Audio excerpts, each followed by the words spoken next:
Good morning, children. So today you are going to learn about the new chapter, that is force and machines. Children, here what is force?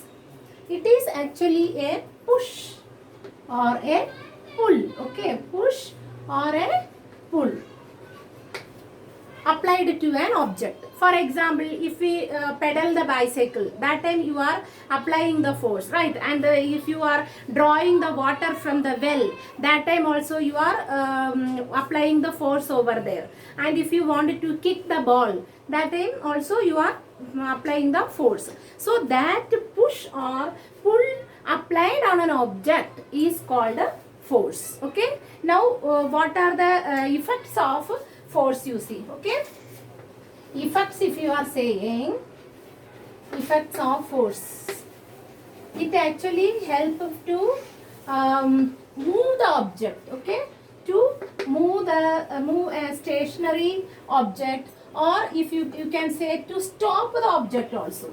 Okay, to stop the object, and even you can change the direction, and you can give the shape. Okay, to give shape,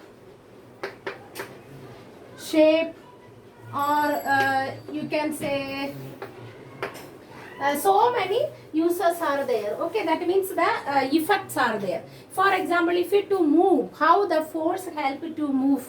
See, if the ball kept on the ground, if you are kicking the ball, that time what happens? You are it was before, it was the stationary, means it was not moving, not in a motion. Okay, that time when you kick the ball, that means you are applying the force, right? So that time you are pushing it, so the ball from the stationary to change its position. That means from one place to another place it goes. That means it is moving. Then for here to stop, if anybody hits the ball, then if you are catching the ball, that time what happens? It stops. Or if you are stopping by your leg also, the football, then that time also it is stopping. That means you are applying the force over there, right? And then here, if you are changing the direction, so that if when you are playing the badminton, right, that time your opposite partner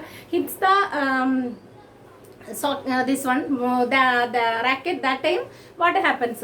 So that cork comes to your direction. So when you hits, that time it change the opposite direction, to goes into opposite direction. That is for here. And to change the shape, when the potter make the pots with the clay, that time he gives the shape, right?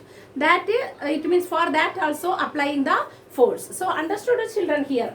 And now when we saying about the here again you can say applied the opposite to the object. Okay, and now uses of the types of the forces. Okay, what are the types of the forces you see?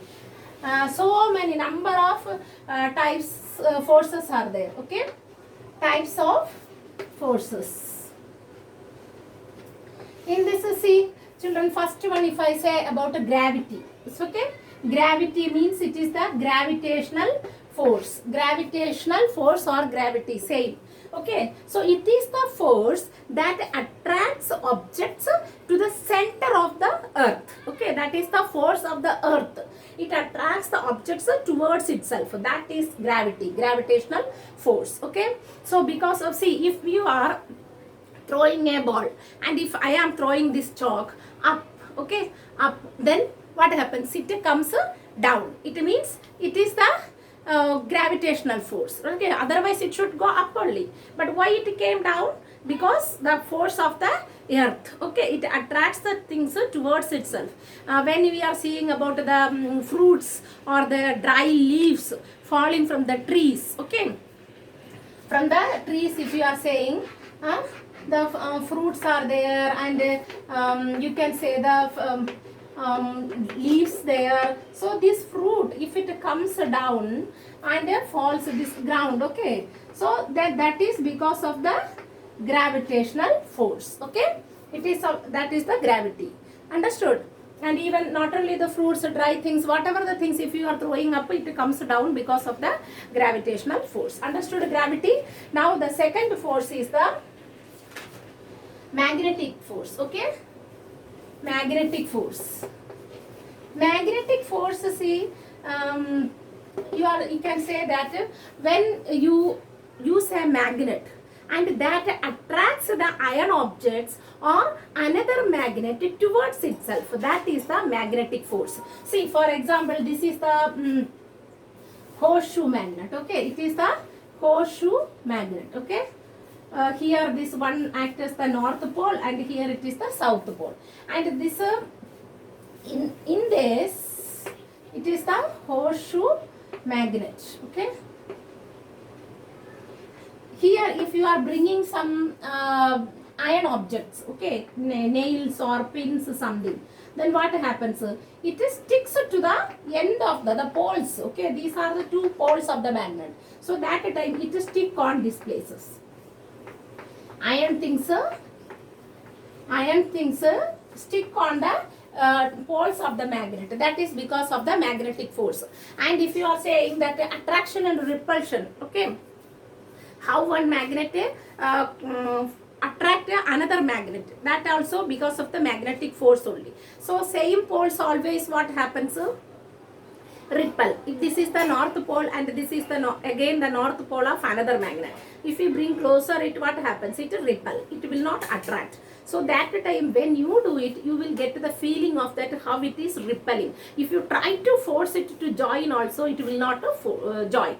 That is because of the magnetic force. Okay, and then if you try to change the poles, that means one magnet north pole and another magnet south pole joins, then it becomes attract. That is another attractive force property. Okay, now understood magnetism?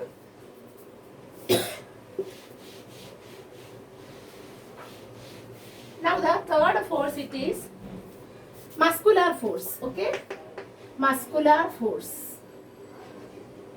What is muscular? Muscles. Here it is muscles, right? So it means if you are applying, you are trying to take something, that time you applied a force because of your muscles applying the force, that is the muscular force. Okay, and then if you are trying to push a car or pull something, that time what force you are applying, that is the muscular force. Okay, and now the fourth one is the electrostatic force. Okay, it is the special one. See, electrostatic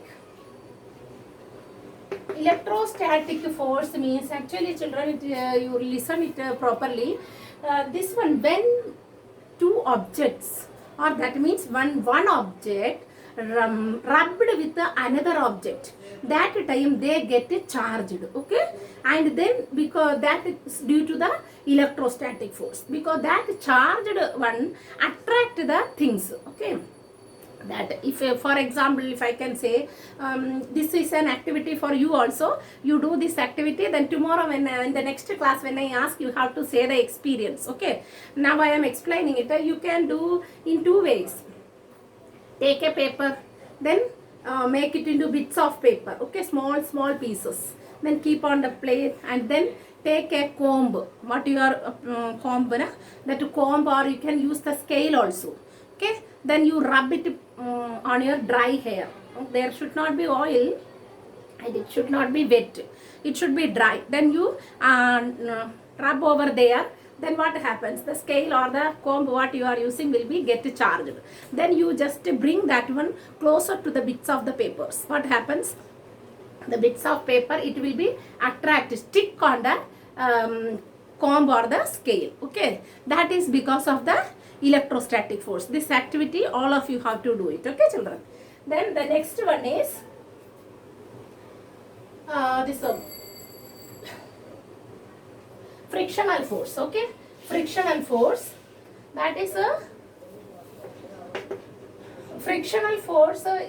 This force actually helps to when two objects are in contact with each other, that time this frictional friction produces over there because of the heat, okay, and that helps to stop the moving things. We are walking on the ground without slipping, that is because of the friction, okay. Our foot and the ground there, that both are there is in contact, right? That because of that force only we are not falling down, we are not slipping down.